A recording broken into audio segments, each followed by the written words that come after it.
Leaders, we are so blessed, grateful, highly favored, abundant, and in love with life. Thank you, thank you, thank you, God. I'm still being humbled by the immune upgrades I've been going through since last week. I haven't felt this ill and under the weather in years. It hasn't been the best time. But while I found some creative juice in the midst of all this, I was able to scrape together a few videos for you guys. So I hope you enjoy. These are older videos, or this is an older video, but it is still very motivating and inspiring. I love you guys. Why do I hold XRP?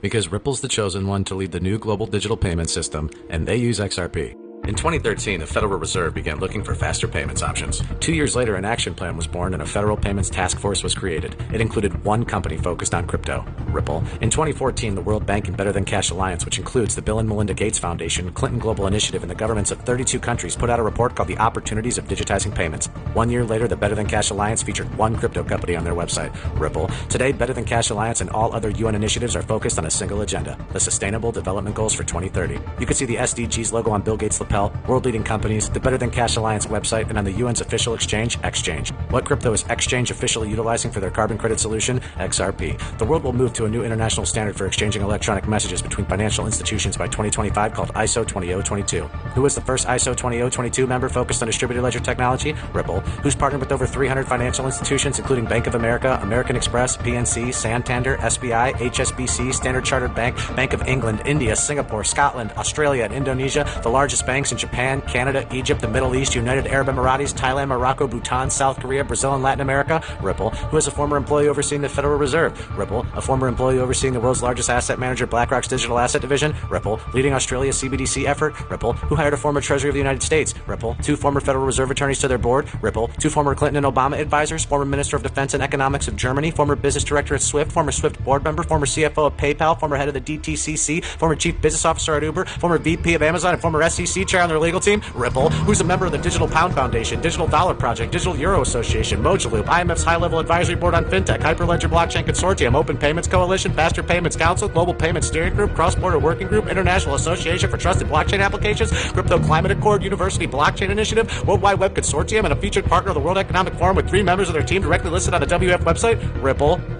Now, does Ripple and XRP sound like they're going to disappear, or do they sound like they're part of a much bigger plan? You decide.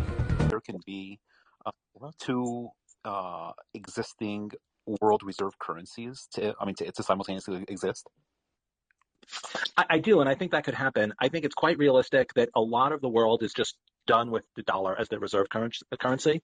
And I think that there's a lot of places that are willing to try something else. And one of my scenarios, and I don't think it's going to play out quickly, but like one of my wild case success scenarios for a digital asset is if countries start to realize that the US dollar is not going to be the reserve currency forever. Other things are going to be the reserve currency. And the same thing that we saw with banks. Like people, when we started selling software to banks, people would say to me, why would a bank use something that like you guys were selling them when they could use something that was like made by banks? And what they didn't realize is that only like 10 banks in the country, on the planet, are Deutsche Bank, HSBC, Credit Suisse, JP Morgan Chase, like the ones who would build a system that the entire planet would run on. For the rest of the banks, that's 6,000 smaller banks, those are their biggest, strongest competitors. Those are the entities they hate the most. They would not want to use the system built and maintained by them because it's going to be biased in favor of them, their biggest and strongest competitors. And I think the same thing could happen to nations. Like every nation would love for their currency to be the world reserve currency. That's helped the U.S., that's grown the U.S. economy, quote unquote, unfairly by leaps and bounds for decades. And every other country would be like, yeah, we'd like to have the world be the world's reserve currency. But the only countries that could possibly pull it off is the U.S. holding its position, maybe the EU, maybe Russia, maybe 1 or 2 others. But realistically, most countries know that if there's going to be a new world reserve currency that's a country's currency, it's not going to be them. And so they might actually prefer a currency that nobody can control to one that's controlled by their largest geopolitical rivals. And so that's like what I think is the biggest possible success scenario for digital assets.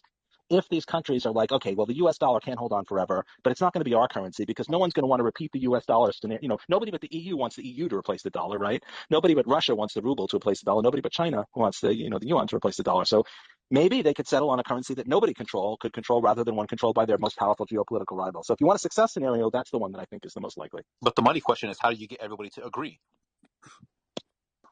Well, I mean, they might agree if the alternative is that their geopolitical rivals force some new replacement for the dollar that's not, if they just replace, the old boss with a new boss.